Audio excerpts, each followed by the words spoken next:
Hello, everybody. Today I'm talking about April 2019 news and the crazy highs and lows that we are going to experience. Sun and Venus are exalted, Jupiter's in Gandanta, Saturn goes retrograde, and so does Jupiter. So, what to expect? I'm going to talk all about it.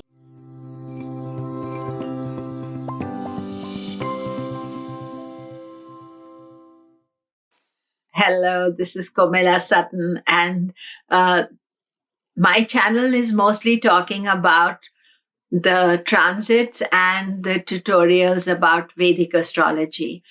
Transits are very important for all of us to observe because that is when, as astrologers, we can observe planets behaving differently to what it is there in our birth chart. Of course, also how they are going to affect us. And April is a crazy month. So we have to keep our feet very firmly on the ground so that we can experience all these things, enjoy the experience, and minimize the difficult energy. So all month, Jupiter is in Gandanta, and it will be in Sagittarius to start April. And then it turns retrograde on 10th of April, goes out of Scorpio, Sagittarius into Scorpio on 22nd of April. So, but it remains Gandanta. Whether it's in Scorpio, whether it's in Sagittarius, this is the month of experiencing Jupiter Gandanta. I made another video on this. You can the number of videos. Actually, Jupiter is doing so many things that there are a number of videos that we are I have made on them. So you can look at all of them. I put the links at the bottom. But so Jupiter is all month in Gandanta, but he's going to be direct retrograde in Sagittarius, in Scorpio, and therefore he has this, brings the unsettled energy of it, of the month, because that is a key factor. Secondly, Saturn Ketu are together, but they are in different nakshatras at present. And Saturn is in Sagittarius and about 25 degrees just now.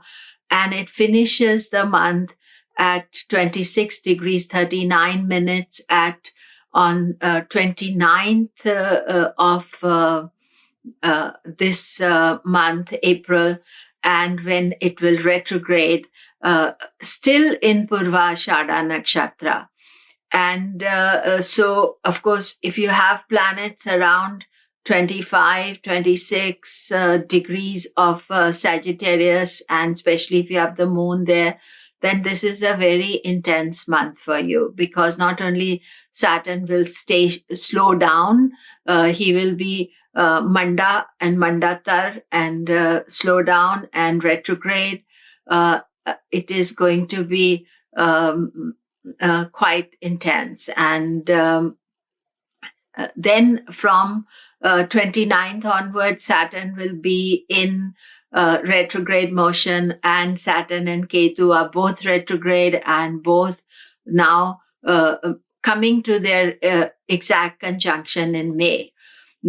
So this is kind of the crazy part, the Jupiter, Saturn both, and I'm still going to make a video about Jupiter retrograde, Saturn retrograde, separate ones, and still to come. Lots of activity for me to do and lots of work for me to do. And then we come to the positive aspect, the highs.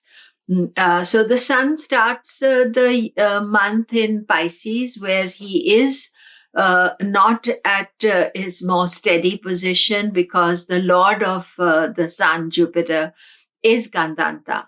And then sun will be Gandanta 13th, 14th of April.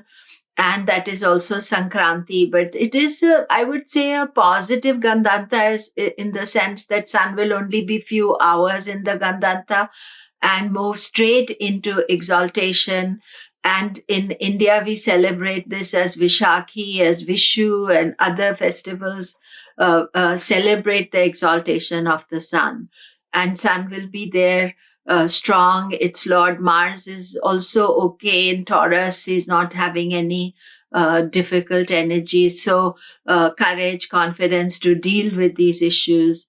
And this is a strong transit. And later on in May, we will also have Akshaya Tritiya, the perfect day of the year, when Sun and Moon are exalted. But really, Sun is supporting all the other drama, all the other laws that are there.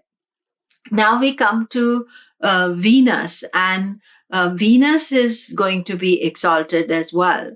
And Venus becomes exalted from 15th of April and remains exalted for the rest of April.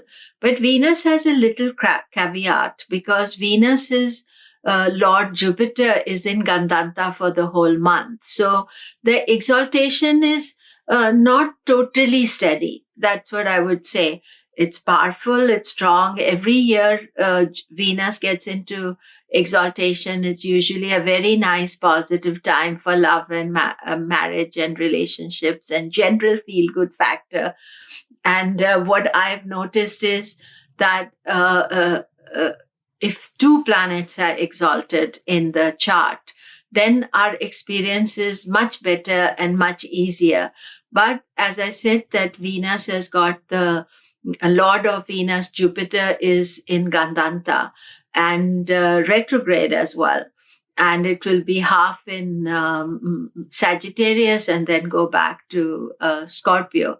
So we have to take that into account and watch how much Venus can deliver when its foundations are not very strong. But the Sun is in a good position. And Sun, of course, gives us all the light, so we can look at the light and deal with it.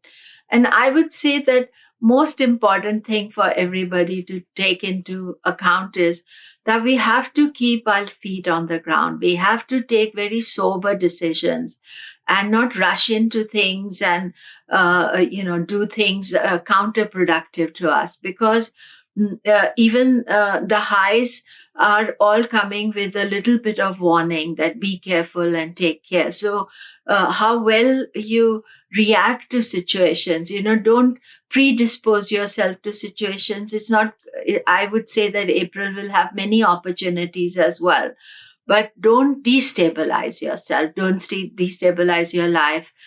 Do things really with patience and carefulness, then you will be fine.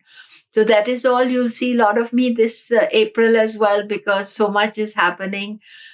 So do check out my website. I will have the planetary news there, so that you can read about all these and some extra dates and things on my website, komilla.com.